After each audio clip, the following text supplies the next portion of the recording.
Halo Benusian, selamat datang di kelas Production and Operation Analysis. Perkenalkan, nama saya Sartika Rini. Pada kesempatan kali ini, saya akan membahas topik kedua mengenai peramalan atau biasa disebut dengan forecasting.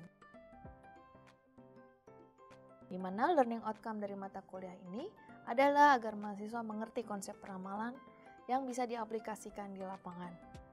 Peramalan yaitu prediksi apa yang terjadi di masa depan. Peramalan terhadap permintaan produk yang merupakan dasar untuk keputusan perencanaan yang paling penting.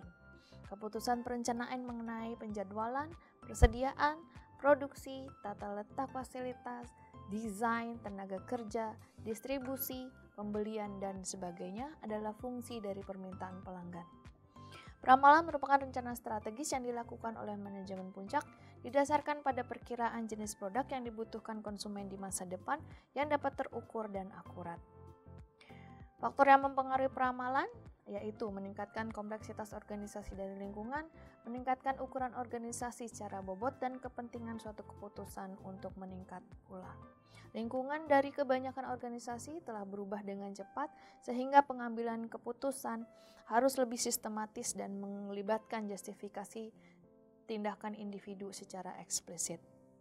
Sementara pengembangan metode peramalan dan pengetahuan yang menyangkut aplikasinya telah lebih memungkinkan adanya penerapan secara langsung oleh para praktisi daripada hanya dilakukan oleh teknisi ahli.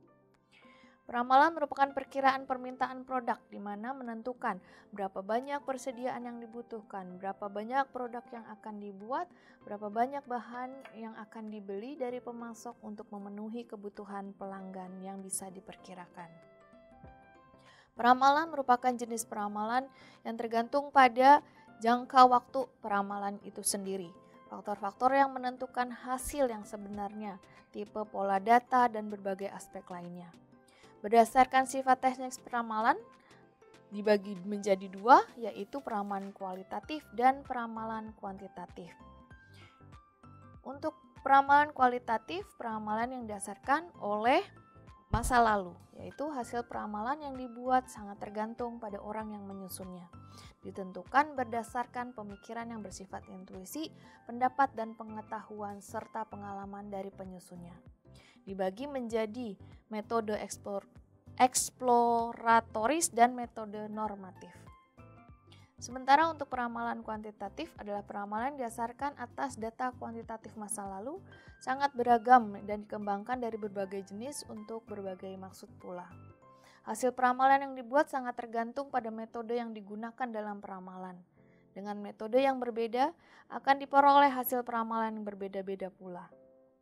Metode yang baik adalah metode yang memberikan nilai-nilai perbedaan yang kecil antara hasil ramalan dengan kenyataan yang terjadi. Prosedur peramalan yaitu dengan menganalisa data masa lalu, menentukan metode yang digunakan, memproyeksi data yang lalu dengan menggunakan metode yang dipilih, dan memperhatikan adanya faktor perubahan. Adapun beberapa pola data yaitu pola data horizontal, musiman, siklus, dan pola data tren. Pada data horizontal terjadi apabila data fluktuasi atau bergerak di sekitar nilai rata-rata konstan. Gambar berikut menunjukkan suatu pola khas dari data horizontal atau pola stasioner. Yang kedua adalah pola data musiman, di mana terjadi apabila suatu deret waktu dipengaruhi oleh faktor musiman yang terjadi secara berulang, misalkan harian, mingguan, bulanan, atau kuartalan. Gambar berikut merupakan gambar dari pola musiman. Yang ketiga adalah pola data siklis, di mana terjadi dipengaruhi oleh fluktuasi ekonomi jangka panjang seperti yang berhubungan dengan siklus bisnis. Dan yang terakhir adalah pola tren, di mana terjadi apabila terjadi kecenderungan naik turun dalam jangka waktu dalam data.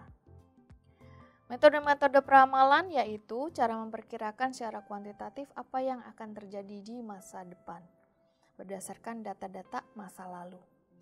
Ini membantu dalam mengadakan pendekatan analisa terhadap tingkah laku atau pola dari data di masa lampau. Dapat memberikan cara pemikiran, pengerjaan, pemecahan yang sistematis dan pragmatis, serta memberikan tingkat keyakinan yang lebih besar atas ketepatan dari ramalan yang disusun.